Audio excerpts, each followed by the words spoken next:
Bom dia, galera do terceiro ano. Que Deus abençoe cada um de vocês e os proteja, certo? Na aula passada, a tia pediu um material, nós iremos usar, só que antes nós vamos adentrar aí a nova unidade, né? O capítulo 3, cenários, as paisagens do teatro. E vamos dar uma relembrada aí no que nós vimos até aqui, né? Nós estávamos vendo sobre as paisagens inventadas, né? Sobre a importância da imaginação. Conhecemos na aula passada Salvador Dalí, e inclusive eu coloquei na abertura da nossa aula hoje um quadrinho onde eu apareço no quadro A Persistência da Memória, que é aquele quadro dos relógios, né? Bem legal. E agora nós vamos prestar atenção aqui na leitura dessa imagem. Nós temos aqui um príncipe se declarando para a princesa no castelo, né?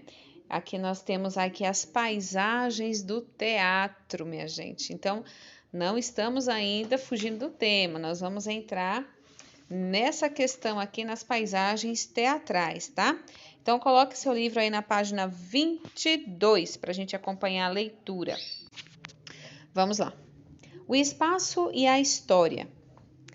Para contar uma história, precisamos de alguns elementos essenciais: os personagens, a ação, o espaço e o tempo, não é verdade? Os personagens que participam da história podem ser pessoas, animais, seres imaginários, entre outros.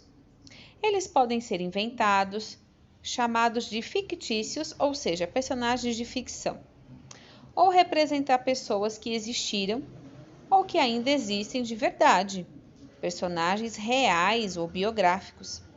As histórias podem ter muitos ou poucos personagens. Às vezes, algumas delas têm apenas um. Veja na imagem a seguir uma cena de teatro. Ficção é aquilo que é criado por alguém, né, gente? Então, aqui nós temos uma imagem de uma peça de um teatro chamado Pipi Meia Longa, né? Realizado pelo grupo teatral Zaporizhzhia, lá na Ucrânia. Então, aqui atrás a gente percebe, né, que se trata aí de uma escola, a gente percebe pelos uniformes dos personagens, a gente percebe pelo cenário, a paisagem do cenário, né? A ação é o que acontece na história. As narrativas podem ser tristes, engraçadas ou românticas, mas independente das sensações que provoquem em seus leitores ou espectadores, ou seja, aqueles que assistem, né? Elas sempre têm algo para contar.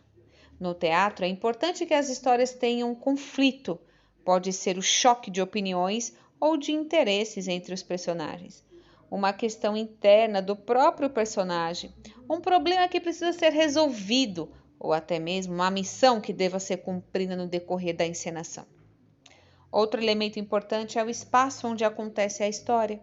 Em um espetáculo teatral, os cenários revelam coisas importantes sobre a narrativa, sobre a história, né? E seus elementos nos ajudam a entender o ambiente da cena. Um quarto de uma casa, um parque, um castelo. Uma peça não precisa se passar em apenas um local ou um espaço, e por essa razão os cenários podem ser trocados durante o espetáculo. Existem artistas que se especializam na criação de cenários, como o brasileiro Gringo Cardia.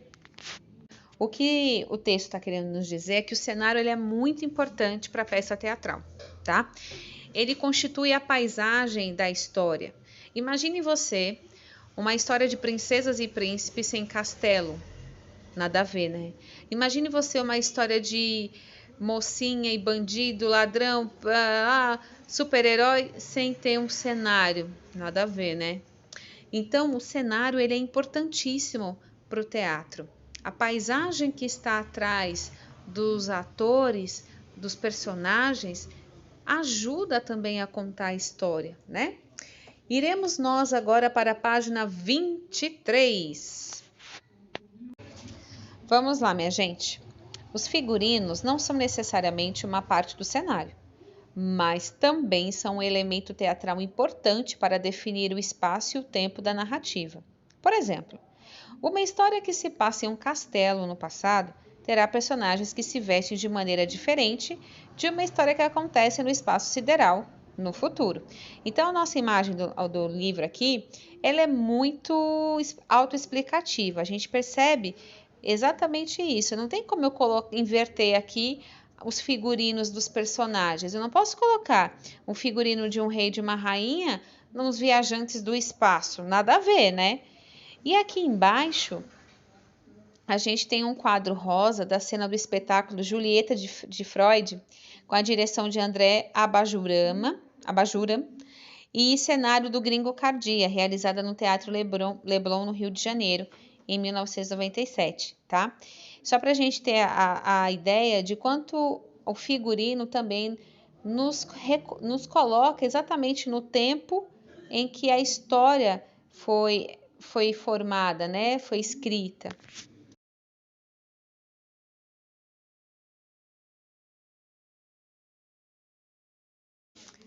Vamos lá. Prazer em conhecê-lo. Valdemir Cardia Júnior, mais conhecido como um Gringo Cardia. É um artista, cenógrafo, diretor e arquiteto brasileiro, famoso por produzir cenários para o teatro. Cardia criou cenários para o Circo de Soleil, para a companhia Débora Coker, de dança, e para o grupo teatral Intrépida, entre outros. Os trabalhos do cenógrafo surpreendem pela criatividade, pelo uso de diferentes mídias, projeções, sons e vídeos, e por provocarem o olhar do público. Observe na imagem acima como é curioso o cenário criado para o espetáculo Julieta de Freud. Gringo Cardia nasceu em 1957 na cidade de Uruguaiana, no estado do Rio Grande do Sul. Então, olha só, o cenógrafo é aquele profissional que cria os cenários, tá? E o Gringo Cardia, ele tem uma característica muito interessante, muito criativa em criar esses cenários, né? Por isso que ele é tão requisitado aí no meio artístico. Olha que legal aqui. Aqui tá dizendo que era para a gente fazer uma atividade em grupo, mas, né, não dá. Então, cada um na sua casa, cada um no seu quadradinho. Vocês vão selecionar, vão escolher apenas uma só dessas 3 imagens. Não vai poder escolher as 3, apenas uma, tá? Para ser o local onde acontecerá uma história. Descrevam os detalhes desse lugar, os personagens, os conflitos da narrativa, soltem a imaginação e trabalhem aí de forma que esses elementos se conversem, tá?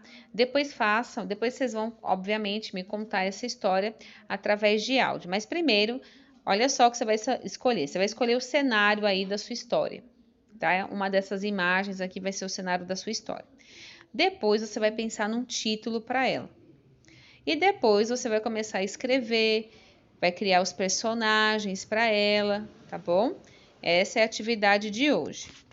E depois que escrever, você vai me contar ela através do áudio, combinado? E como nós tínhamos conversado semana passada, hoje também nós vamos fazer uma massinha de modelar caseira, que estava lá na nossa página 19, né? Depois que nós vimos aquele vídeo do Quintal da Cultura sobre o Salvador Dalí e sobre como seria legal também representar uma escultura representando aí os nossos mundos inventados, nossos personagens inventados, né? Que legal. Então, se liga só, porque também tem uma coisa aqui nessa receita. Eu quero saber se vocês são capazes de seguir as instruções, de interpretar a receita, porque vocês sabem que o gênero textual receita se divide em 2 partes, os ingredientes e o modo de fazer, certo? Então, a tia Rosângela primeiro vai falar os ingredientes, como se faz, vai mostrar a foto dela pronta e eu quero ver se vocês vão conseguir seguir essas orientações em casa. Atenção, senhores pais! Pode disponibilizar um lugar para a criança fazer, mas deixe ver se ela consegue seguir as orientações, tá ok? Vamos lá? Ingredientes: 2 xícaras de farinha de trigo, 1 xícara de sal, 1 xícara de água, uma colher de sopa de óleo, corante alimentício ou tinta guache, tá? Depois vocês podem voltar aqui para rever os ingredientes, pausa o vídeo, olha direitinho, tá? Vamos lá. Modo de preparo. Em uma vasilha, misture os ingredientes secos, a farinha e o sal.